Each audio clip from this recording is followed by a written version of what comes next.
विदुर जी कह रहे हैं, ये ध्यान से सुनो, ये अकाल मृत्यु प्रदान करने वाली बात है। जो हरणम च परश्वानाम परदाराभिमर्शनम सुहृदश्च परित्यागस त्रयो दोषा क्षयावह। आयु नष्ट हो जाती। मान लो आपकी 80 वर्ष की आयु निश्चित की गई, अब आपने ऐसे आचरण शुरू कर दिए तो आपकी आयु नष्ट होना प्रारंभ हो जाएगी, आप अकाल मृत्यु के शिकार हो जाएंगे। क्या? दूसरे की स्त्री को फुसला करके विश्वासघात, मान लो उसके पति से मित्रता की, बड़ा विश्वास दिला और उसकी स्त्री का दुर्वासना का खेल, अब आपकी आयु नष्ट होगी। देख लो, इतिहास साक्षी है, नष्ट होना पड़ा। आप क्या चीज हो? जो बड़े बड़े तपस्या से के धनी थे, रावण आदि, विनाश हो गया। कुंभकर्ण जब जगा तब यही कहा, तेरी बुद्धि नष्ट हो गई, जब तू हरण करके लाया था उसके पहले क्यों नहीं पूछा? ये कृत्य तेरे पूरे वंश का विनाश कर देगा। पर ठीक है, तूने मुझे जगाया है तो मैं देखूंगा, पर ये निश्चित बताता हूं, तूने अच्छा नहीं किया, तेरा सर्वनाश निश्चित है। कुंभकर्ण ने उपदेश किया था, तो रावण ने कहा तुम्हें इसलिए नहीं जगाया कि तुम्हें प्रवचन करो, युद्ध करो जाके। ये कार्य आपकी आयु का, श्री का नाश कर देगा, वैभव का नाश कर देगा। आपको अभी लगता है कि नहीं, कहा नाश हुआ, मनमानी कर, आने दो, बीज बो गया है, थोड़ा अंकुरित होने दो, फिर तुम्हें खुद पता चल जाएगा। सबसे प्रार्थना है, कानून कानून है, नहीं खुल रहा है तो तुम्हें लग रहा है कि कोई नहीं जा, जिस दिन उसका फल आएगा तो उस दिन हो सकता है आपने वो कार्य ना किया हो जिसमें फंस रहे हो, पर भरपूर दंड मिलेगा आपको, क्योंकि जो जाना नहीं है वही कर्म इस समय ना होने पर भी वो दंड आपको भोगना पड़ेगा। ये बहुत ध्यान से, इसलिए हम रुक के बोल रहे हैं। विदुर जी महाराज साक्षात त्रिभुवन के न्यायाधीश हैं। धर्म, पापियों के लिए यम और धर्मात्माओं के लिए धर्म, यही त्रिभुवन का न्याय करते हैं। ये न्याय विभाग है, जैसे धन विभाग कुबेर जी, जल विभाग वरुण देव जी, वायु विभाग अग्नि विभाग, ऐसे ही ये न्याय विभाग है हमारे त्रिभुवन का। उसके अधिपति हैं धर्मराज स्वयं। वो स्वयं विदुर जी के रूप में मांडव ऋषि के हिसाब से स्वयं पधारे हुए निर्णय कर रहे। अकाल मृत्यु, आयु का अपहरण, जो मित्र बनाया, विश्वास दिलाया और उसकी स्त्री के साथ, या स्त्री अपने पति पर विश्वास जताकर दूसरे पुरुष से, तो ये मजाक मत समझना कि अरे सब ऐसे नहीं। पति वंचक पर पति रति करई, रो रो नरक कल्प सत परई। बड़ा सावधानी का विषय है। जैसा आपके भाग्य में संविधान है, गृहस्थी में शांत रहो, गंभीर रहो। ये कुछ नहीं है इधर उधर रूप रंग देखकर जो मनमानी आचरण, ये तुम्हारी आयु को, तुम्हारी श्री को नष्ट कर देंगे। दूसरे को विश्वास दिलाकर उसके धन का अपहरण कर लेना, विष दे देना, मार दिया, धन ले लिया, छीन लिया आदि।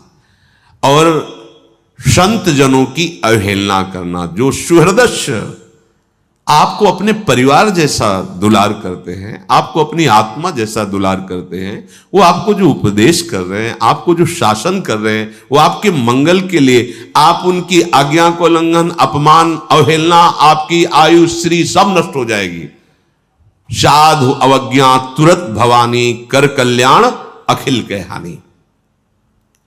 जो इन दोषों से युक्त होता है, अतिमानोति वादश्च तथा त्यागो नराधिपो, क्रोधश्चात्म विधित्सा च मित्र द्रोहश्च तानिषत्, एत एवाशयस्तीक्ष्णा कृंत्या युंष देहिनाम, एतानि मानवान घृणंती न मृत्युर्भद्र मस्तुते। जो हर समय अभिमान में भरा हुआ चेष्टा करता रहता है, उसकी आयु नष्ट हो जाती है, अकाल मृत्यु को प्राप्त होता है। बहुत सावधानी की जरूरत है। हर समय जो अभिमान में भरा हुआ है और हर समय कटु वचन बोलता हुआ अधिक बोलता ही रहता है, जिसमें विषयों के त्याग का बिल्कुल अभाव है, मतलब घोर विषयी है, और जो क्रोध करके ही व्यवहार करता है, जरा सी बात हुई, जो केवल अपनी जवान अपनी जनेंद्री पेट के पालने में ही चिंतित है, कैसे भोगूं, कैसे पाऊं, चाहे वो मांस खाना पड़े, चाहे वो कुछ भी, कैसा भी। और जो प्रिय शिक्षा देने वाले मित्रों से द्रोह करता है, तीखी तलवार जैसे अंगों को काट देती है, ऐसे ये आचरण उसकी आयु को छीण कर देते हैं और वो मृत्यु को प्राप्त हो जाता है, अकाल मृत्यु को प्राप्त हो जाता है। अत्यंत अभिमान में भरे रहना, बहुत गलत सलत वाणी से बोलते रहना, बिल्कुल विषयों के त्याग का अभाव अर्थात घोर विषयी, घोर क्रोधी, जो जवान और जनेंद्री, रसेंद्री और जनेंद्री का ही लंपट है, जो उत्तम शिक्षा देने वाले मित्रों से द्रोह करता है, तो जैसे तीखी तलवार अंगों को काट देती है, ऐसे ये आचरण उसकी आयु को नष्ट कर देते हैं, वो अकाल मृत्यु को प्राप्त होता है। जो अपने ऊपर विश्वास जता करके विश्वस्तस्य येति यो दारान यश्चापि गुरु तल्पगा, उसको मित्र बनाता है, बड़ा विश्वास दिलाता है और फिर उसकी स्त्री के साथ समागम करता है। वहां भी सारे में वर्णन, यहां भी वर्णन। और जो पूजनीय गुरु के समान, जैसे माता है, बहन है, बड़े भाई की पत्नी है, ये सब गुरु के समान पूजनीय है। जो इनके साथ गलत कार्य करता है, इनकी आयु नष्ट हो जाती है, इनका बुद्धि नष्ट हो जाती है, इनका श्री वैभव नष्ट हो जाता है। बहुत ध्यान से सुनो, यही हमारी ऐसी गलतियां होती हैं जो हमारी बुद्धि को भ्रष्ट कर देती है, हमारे जीवन को नष्ट कर देती है। पहला, किसी से भी मित्रता करके ऐसी भावना मत करो कि उसके घर में जाकर विश्वासघात करो उनकी पत्नी के साथ, ऐसा। और जो आपकी पूज्या है, जैसे माँ है, बहन है, बेटी है, बड़े भाई की पत्नी माता के समान मानी गई, पूर्व में चरण छूते हैं, माँ के समान उसको समझते हैं, तो इनको गुरु तुल्य मानना। जैसे हम गुरु को आदर से देखते हैं, ऐसे बेटी के प्रति, बहन के प्रति, अपनी माता के प्रति, ऐसे बड़े भाई की पत्नी के प्रति हम ऐसे भाव, अगर ये इनके साथ गलत भाव, तो आपकी आयु नष्ट हो जाएगी, आपकी श्री कीर्ति नष्ट हो जाएगी। जो किसी के भी साथ जो नीच आचरण वाली स्त्रियां हैं, अर्थात जो अर्थ आदि के लिए अपने देह को बेचती, ऐसों के साथ उसकी आयु नष्ट हो जाती है, उसका श्री कीर्ति नष्ट हो जाती है। और जो ब्रह्म ऋषियों की प्रति अपराध कर देता है किसी भी तरह का, जैसे रसिक मुरारी जी के चरित्र में आया कि राजा ने जब देखा बहुत संत सेवा हो रही, तो उन्होंने वहां अपना अधिकार जताना, नष्ट हो जाओगे। जो भागवत धर्म की सेवा में भागवत भाव को प्राप्त हुए जन है, तो सारा वैभव उनके चरणों में लुटता है। यदि आप शासक होकर, बड़े अधिकारी होकर या आप बलवान होकर उसका अपहरण करते हैं, तो आपकी आयु नष्ट हो जाएगी, आपका श्री तेज पुण्य नष्ट हो जाएगा। जो किसी भी अहम में आकर के ऐसे जनों से सेवा कार्य के लिए आज्ञा करता है, संत जनों से, जो ब्रह्म ऋषि जन है, भगवत आराधन परायण है, आप बलवान हैं, आप पदाधिकारी, आप ऐसा, और आप उनसे आज्ञा करते हैं, तो आपके सुकृत नष्ट हो जाएंगे, आपकी आयु नष्ट हो जाएगी। जो आपकी शरण में आ गया है, अब चाहे अपने प्राण देने पड़े, पर उसका अहित नहीं होने देंगे। अगर वो शरणागत जो आपके समीप आया है, आपने धोखेबाजी करके उसकी हत्या करवा दी या आपने कर दी, तो इन सब की आयु चाहे जितना प्रायश्चित करें, इनकी आयु लिखा है, प्रायश्चित करने पर भी वेदों की आज्ञा है, सिद्धांत है कि उसकी आयु और वैभव नष्ट हो जाएगा। समय का इंतजार करो, ना तो ऐसे लोगों का संग करे, ना ऐसे कार्य करे। बार बार सबसे प्रार्थना की है, शराब मत पिए। क्यों? क्योंकि ये दोष बहुत भयंकर प्रकट हो जाएगा। जब आप मदिरा के नशे में होंगे तो आपको यह नहीं दिखाई देगा कि सामने कौन है, न बोलने में, न क्रिया में, न चेष्टा में, न चिंतन में, क्योंकि उसका काम ही है बुद्धि को भ्रष्ट कर देना। इसीलिए मना करते हैं हाथ जोड़कर, न तुम्हारे स्वास्थ्य के लिए अच्छा है, न तुम्हारे परलोक के लिए अच्छा है, न समाज के लिए अच्छा है, किसी भी तरह से अच्छा नहीं।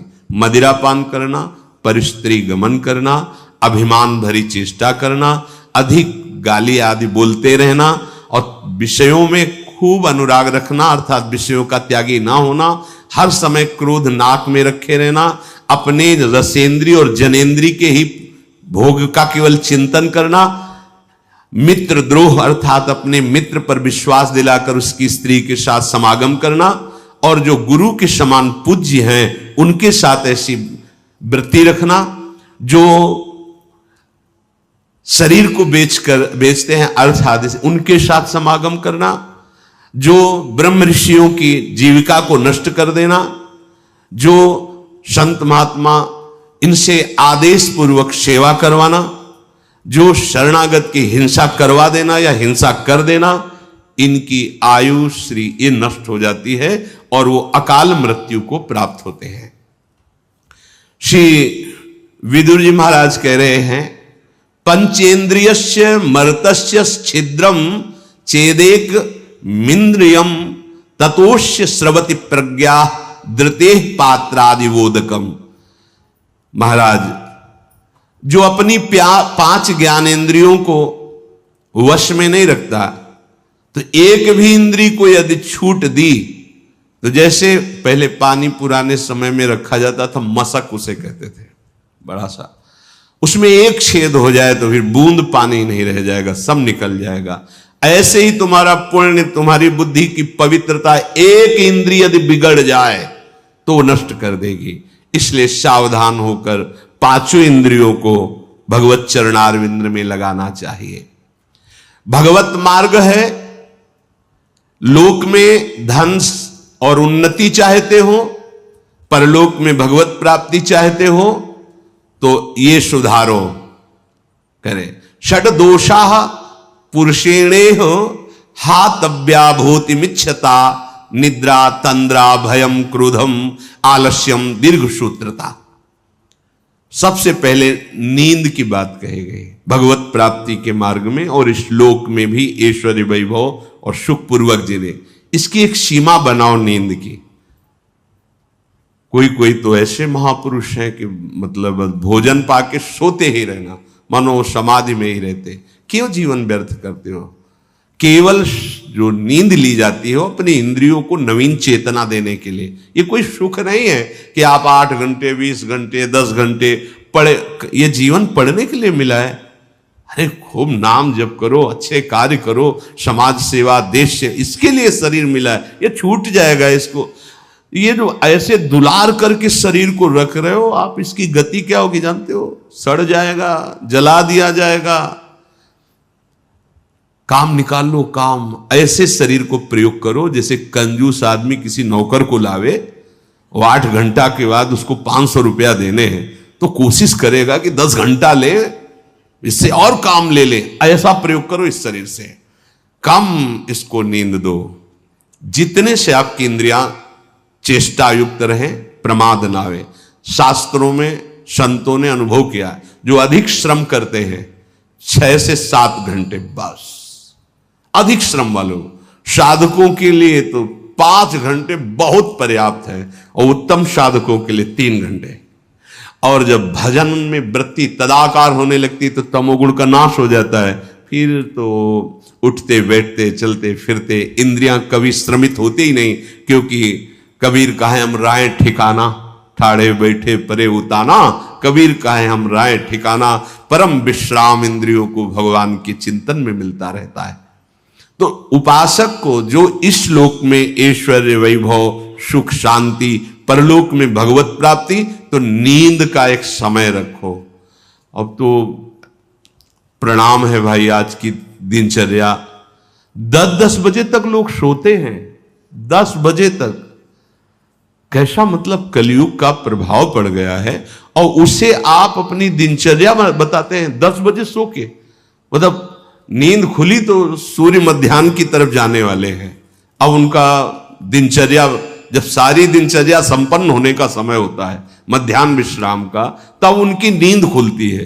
कैसा स्वभाव बनता चला जा रहा है। अरे प्रातःकालीन बेला पर उठ करके देव आराधन, गुरुजनों का आराधन, भगवत आराधन, फिर पूरे दिन सेवा, फिर समय से शयन कर लिए। सेवा करने वाले जो लौकिक सेवाओं में हैं 7 घंटे, 6 से 7 घंटे बहुत पर्याप्त है, इसके आगे नहीं। भागवतिक सेवाओं में जो है 5 से 6 घंटे, और जो उत्तम साधक है बस 3-4 घंटे, इससे ज्यादा नहीं। अगर इससे ज्यादा तो फिर आप प्रमाद कर रहे हैं। दूसरी बात, तंद्रा, अब बार बार जमुआई ले रहे हैं। अब एक समय सो लिया बस ठीक है, ज्यादा इससे कब माला छूट गया पता नहीं। हाँ माला चल रहा है, माला छूट रहा है, ऐसी साधना नहीं होती। ठीक से बैठो, पानी पास में रख लो, ऐसी स्थिति आवे चेतना जागृत करो, अभ्यास कर लो। फिर तो अब अगर मनाओ भी ना कि आ जाए नींद फिर वो कहती पहले में बहुत तुम परेशान क्यों, हम तुम्हें परेशान करेंगे, अब आएंगे ही नहीं ना भाई। राधा राधा राधा, इसको एक बार आप कब्जे में करो तो फिर ये नाराज हो जाती है, नींद नहीं आएंगे, पड़े रहो तो अपने को तो अच्छा है, तुम मत आओ राधा राधा राधा राधा राधा। हाँ तंद्रा, इससे बचो, ये सत्संग में भी आपको परेशान कर देगी, माला जपने में परेशान कर देगी। बिल्कुल बिल्कुल, ये बहुत, चाहे जितना सो, ये बहुत बड़ा दोष है। अगर आप स्वस्थ हैं तो मेरुदंड सीधी रखें, दोष बिल्कुल नहीं होगा। और वैसे झुक के, वैसे मतलब जैसे बूढ़े लोग बैठते हैं, और कुर्सी में, सब स्वस्थ है लेकिन कुर्सी में बैठना है। अरे काहे को बैठे हो कुर्सी में, ये शरीर किस काम का। वृद्ध हो, तुम्हारी टांग टूट गई है, तुम्हें दर्द हो रहा है, वो तो बैठ जाओ। अब नहीं हो तो इतना क्यों खाते हो, इतना बड़ा पेट कर लिए कि आपको कुर्सी में बैठना पड़े। हम जमीन में बैठो, नीचे बैठकर भगवत चर्चा सुनो, स्वस्थ है, भगवत चिंतन में, भजन में कुर्सी की जरूरत। अरे भाई होश में रहो, दैन्य भाव धारण। अगर आपको शरीर अस्वस्थता नहीं है, बोले टांगों में दर्द होता है, क्यों इतना वजन बढ़ा रहे हो, भजन बढ़ाओ। हाँ मतलब मूंग की दाल है, रोटी, घिया की सब्जी, अभी देखो सब गैस खत्म हो जाएगी।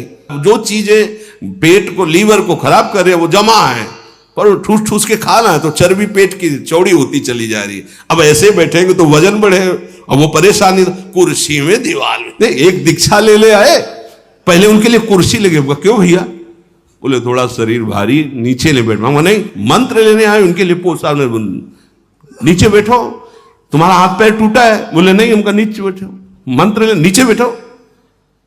शिष्य बनने आए, पहले उनके लिए आसन लगाओ। अब गुरुजी मंत्र दे रहे हो से, हाँ ये शिष्यता है। अरे भैया यहाँ तो बहुत, इसीलिए ये जो तंद्रा है इस पर सावधान रहो।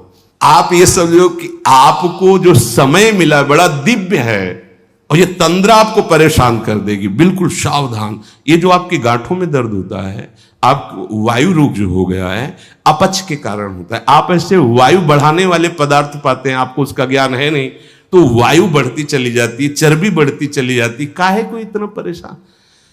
सीधे सरल भोजन पाओ, सात्विक भाव पाओ, अल्पाहार करो, और थोड़ा चलो, व्यायाम करो, तो आप इन दोषों से बच जाएंगे। मानिए बात। अब यहां से ठसाठस भरता चला जा रहा है, समय से जो नित्य क्रिया शौच आदि वो हो नहीं रही है, क्योंकि पानी पर्याप्त नहीं जा रहा, व्यायाम नहीं हो रहा, उचित आहार नहीं जा रहा है, तो अब फिर होगा क्या, फिर यही परेशानी आएंगी। तो भगवत मार्ग क्या, लौकिक सेवाएं भी आपसे नहीं हो पाएंगी। विदुर जी महाराज कह रहे कि तंद्रा को वश में करे, और डर कभी ना अपने अंदर आने दे। हर समय हमारे साथ भगवान है। अगर हमारे विधान में चोट लिखी है, दंड लिखा है, तो लाखों लोग साथों हो जाएगा, अगर नहीं है तो कोई नहीं कर सकता। भगवान सर्व सामर्थ्यशाली हमारे साथ है, डर नहीं। निद्रा, तंद्रा, भयम और क्रोध है। क्रोध हमारे तप को, भजन को, पुण्य को नष्ट करता है। इससे किसी का लाभ नहीं, ना सामने वाले का है ना अपना लाभ है। क्रोध थोड़ा बहुत, अरे ऐसा लगता है कि भगवान जिस मतलब यही क्रोध रखा है, क्रोध से किसी को लाभ नहीं मिलता। अगर कोई सोचे कि क्रोध से सुधार होता है तो हमें लगता है क्रोध से सुधार नहीं होता। हाँ, शासन और क्रोध में अंतर है। शासन युक्त वचन, आप स्वीकार करते हैं आपने अपराध किया, आपसे गलती हुई, हाँ, तो आप ये भी उसका दंड स्वीकार कीजिए, आप ऐसे रहिए, अब आप इस तरह चल। ये क्रोध नहीं है, ये आपके मंगल विधान। क्रोध किसी को गाली देना, कड़वे शब्द करना, किसी को पीड़ा पहुंचाना कोई अपराध नहीं, जरा सी बात है और आप उसमें बहुत बड़ा झगड़ा कर लेते हो। इससे आपकी बुद्धि परमार्थ से विलग हो जाएगी और लोक में भी आपका मंगल नहीं होगा। विदुर जी कह रहे निद्रा तंद्रा भयम क्रोधम और आलस्यम, आप अपने जीवन के साथ इस तरह का खिलवाड़ न करें। अगर हम समय से सो चुके हैं तो अब नींद के साथ हम लड़ेंगे, हमें आलस्य नहीं करना। मतलब कोई भी नियमावली जो आपके जीवन में मिली है उसमें आप प्रमाद मत कीजिए। आलस्य का तात्पर्य आप प्रमाद से, ऐसे नहीं, उसको अक्षरशः पालन कीजिए। उस अगर और सेवाएं आ गई तो फिर निवेदन कीजिए कि अमुक सेवा के कारण हमारी जो आपने दिनचर्या दी थी उसमें बाधा पड़ रही, आप इसका सुधार कीजिए, हमें बताइए कि हम कैसे अपनी दिनचर्या को कर पाए। प्रमाद के द्वारा मत छोड़िए। दीर्घ सूत्रता, कहा था ना कि अगर एक दिन पूरा न हो तो 2 दिन से उसको पूरा कर लेना चाहे, तो आज नहीं करते हैं, या आगे अपने वर्तमान की सेवा और भजन को आगे के लिए टाल देना, ये लक्षण भगवत प्राप्ति में बहुत बाधक है और लौकिक उन्नति में भी बाधक है। मनुष्य को परम मंगल प्राप्ति के लिए ये समझ लेना चाहिए कि उसका परम मंगल सत्य से ही होगा, असत से किसी का परम मंगल नहीं हो सकता। विदुर जी कहते हैं सत से कमाए हुए धन के द्वारा अगर सुख चाहते हो तो दूसरों को सुख पहुंचाने की चेष्टा करो। पशु पक्षी साधु महात्मा देवता भगवत आराधन, ऐसा नहीं कि आपने जो कमाया वो केवल अपने ही भोग के लिए, नहीं, ये शास्त्रीय सिद्धांत है। और कर्म में प्रवीणता पूर्वक लगना, जिस कार्य में लगो बहुत एकाग्र होकर पूरा करके ही छोड़ो, अधूरा कार्य करने वाला स्वभाव नहीं होना चाहिए। जिस कार्य में लगो, भले सांसारिक कार्य है पर हम अपने प्रभु के लिए कर रहे हैं, तो आप एक अध्यापक हैं, अच्छी पढ़ाई, जितना आपको ज्ञान है वो, आप एक डॉक्टर हैं, अच्छी दवा कीजिए, पैसे पर ध्यान मत दीजिए, आपकी जितनी योग्यता है मरीज को सुख पहुंचाइए। जहां जहां जिसको जो सेवा है वो कह रहे हैं कि कर्मण्यता, एकाग्रता पूर्वक, प्रवीणता पूर्वक, किसी अन्य प्रभाव से नहीं, आपका कर्तव्य कर्म है। जैसे अब कोई गरीब आदमी, उसके पास पैसा नहीं है और बड़े रोग से ग्रसित है, और आपके पास खूब पैसा है, आप डॉक्टर हैं, तो आपको चाहिए कि आप उसको पैसे की प्रधानता रख करके निकाल दें, ऐसा ठीक नहीं है। भगवान ने आपको धन दिया है, आपको बुद्धि दी, आप में योग्यता दी, आप 4 लोग मिलकर उसका सहयोग कीजिए, स्वस्थ कीजिए, ये सेवा आपकी भगवत भजन बन जाएगा, भगवत प्राप्ति का हेतु बन जाएगा। आपको विद्या है, आप ट्यूशन पढ़ाते हैं दूसरों से, तो आपकी भी जीवन वृत्ति ठीक है, लेकिन कोई गरीब का बालक है, आप उससे ट्यूशन के पैसे मत लीजिए, उसी विद्या में उसको फिर बैठा लीजिए। वो आगे चल करके पढ़ लिख कर ऐसा बनेगा जो आपके चरणों की वंदना करेगा कि अगर हमारे वो टीचर हम पर कृपा न करते तो मैं गरीब आदमी पढ़ ही नहीं सकता था। ये ध्यान रखने की बातें हैं। जो जहां है, ऐसी स्थिति में यदि कोई है तो हमें सहयोग करना चाहिए। 50 विद्यार्थी बैठते हैं जो आपको दक्षिणा देते, भेंट देते हैं, और उसमें 5 विद्यार्थी बैठे हुए जो भेंट नहीं देते हैं, गरीब हैं, तो आपका अलग से कोई थोड़ी पढ़ाना है, उसी में वो पढ़ जाएंगे और आपका भजन बन जाएगा। बस ये बातें हमें समाज में ध्यान रखनी। जहां जिसकी जो सेवा है, उस सेवा को भगवान की सेवा तभी मानी जाएगी जब आप सब में पैसे का ही भाव नहीं रखेंगे, अपने कर्तव्य कर्म पूरा करने की बात रखेंगे। तब अगर पैसे का भाव रखेंगे तो जहां भी हैं वहीं से भ्रष्ट हो जाओगे। कोई भी पद स्थायी नहीं है, कोई भी शरीर स्थायी नहीं है, कोई भी सुख स्थायी नहीं। गर्व मत करो। गर्व करके, अभिमान करके यदि आपने कभी अधर्माचरण किया तो वह अधर्माचरण ही आपके शरीर को, आपके पद को, आपकी व्यवस्था को भंग कर देगा। देख लेना एक दिन। और आपका पद, आपका शरीर, आपकी व्यवस्था किसी गिरे हुए को उठाने के काम में आ गई तो आप उससे ज्यादा चमकने लगोगे। आप उससे प्रकाशित हो जाओगे। ऐसा धर्म स्वरूप विदुर जी का कथन। शेष चर्चा आगे। श्री राधा वल्लभ लाल।